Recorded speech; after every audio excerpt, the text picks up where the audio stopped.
Asia cup में श्रीलंका के साथ बहुत बड़ा धोखा हो गया। दरअसल फाइनल में कंडीशंस के हिसाब से श्रीलंका को लेनी चाहिए थी बॉलिंग, क्योंकि इंडिया चेज अच्छा करती है। लेकिन फाइनल मैच में मैदान पर उतरने से पहले उन्होंने सोचा कि पूरे एशिया कप में बांग्लादेश ही ऐसी टीम है जिन्होंने आखिरी मैच में भारत को हराया था, और उसमें बांग्लादेश ने की थी पहले बैटिंग और फिर बाद में बांग्लादेश के स्पिनर्स ने इंडिया को रन बनाने ही नहीं दिए। श्रीलंका ने सोचा कि क्यों ना हम भी ऐसा करें, इसलिए उन्होंने बैटिंग ले ली। लेकिन उन्हें क्या पता था कि सिराज में माता आ जाएगी। फाइनल के पहले ही ओवर में बुमराह ने एक ओपनर को चलता कर दिया और उसके बाद सिराज की आंधी ने सारी लंका ढहा दी। पारी के चौथे ओवर में ही सिराज ने 4 विकेट निकालकर श्रीलंका की कमर तोड़ दी।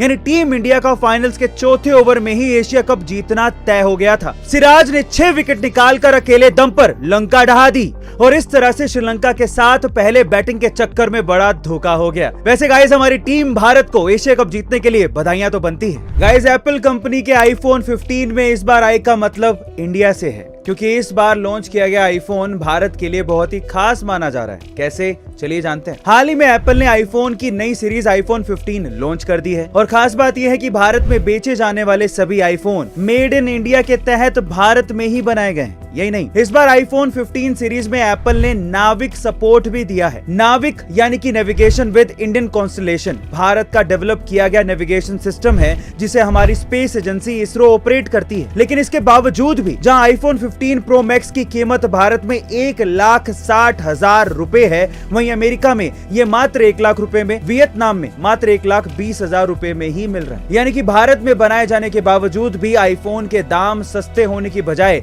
बाकी देशों के मुकाबले महंगे हैं। पर ऐसा क्यों है, इसका जवाब तो एप्पल कंपनी ही दे पाएगी। पर क्या आपको नहीं लगता कि इंडिया में एप्पल को आईफोन सस्ते में बेचने चाहिए? कमेंट सेक्शन में जरूर लिखिएगा। एक पेंगुइन प्रदूषित पानी में फंसकर तेल से पूरी तरह से भीग चुका था और भूख से तड़प रहा था।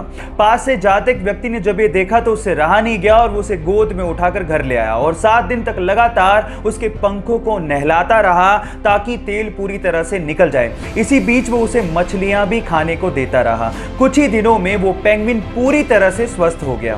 फाइनली वो उसे समंदर में छोड़ने गया।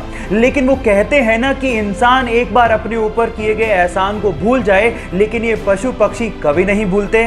वो 8,000 मील हर साल तैर कर उस व्यक्ति से मिलने आता है और कुछ ही महीनों में वापस लौट जाता है। गाइस, देखभाल और प्यार का कर्ज चुकाना और उसे निभाना किसे कहते हैं, आप इन बेजुबान जानवरों से सीख सकते हैं। कोई फिल्मी बैकग्राउंड ना होने के बाद भी आज भी अपनी मेहनत के दम पर बॉलीवुड में टॉप एक्टर्स में शुमार है। लेकिन ये सफर उसके लिए इतना आसान नहीं था। जब उसने कहा कि वो एक्टर बनना चाहता है तो लोग उसके फेस और उसकी हाइट को लेकर मजाक बनाया करते थे, लेकिन उसने लोगों की परवाह नहीं की। रोडीज में पार्टिसिपेट किया और रोडीज 2 का विनर बना। इसके बाद वो एक सक्सेसफुल आरजे और एक सक्सेसफुल वीजे भी बना और एक शो के दौरान उसने करण जौहर से मूवीज में काम मांग लिया। लेकिन करण जौहर ने उसे ऑफिस में फोन करने को कहा। 3 दिन लगातार फोन करने के बाद वहां से रिप्लाई आया कि हम लोग यहां सिर्फ स्टार्स के साथ काम करते हैं, आप प्लीज बार बार फोन ना करें। लेकिन उसने हार नहीं मानी और उसके बाद क्रिटिकली और सोशली अक्लेम्ड मूवीज में अपनी धाक जमा के उसने ये साबित कर दिया कि बॉलीवुड में सुपरस्टार बनने के लिए मेहनत और अपने आप पे विश्वास होना जरूरी है।